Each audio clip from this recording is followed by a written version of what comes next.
Hi bloke, Kieran an seo on HQ Jailbreak. Tá mid díreachtaréis an Ross a phríochnú an sin. Tá hart fa 53,000 go le bailile aghainn hena féin agus tá an cúntas go fóla oscailt go dtí an níl tá ag na feirní inis. Tuile airgid a áit is teach. Tá ancuid ústáta aghainn is Cara Fernie ó UCC a bhuaigh tá siad na inis impúla in sa Croatia.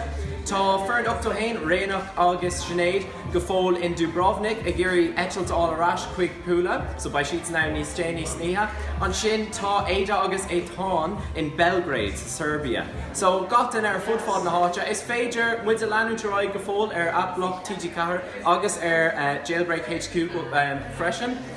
Agus níl an Ross Creek ní go fóil ach tá tarfa buig gach duine a thug aon airgid dúin agus yeah.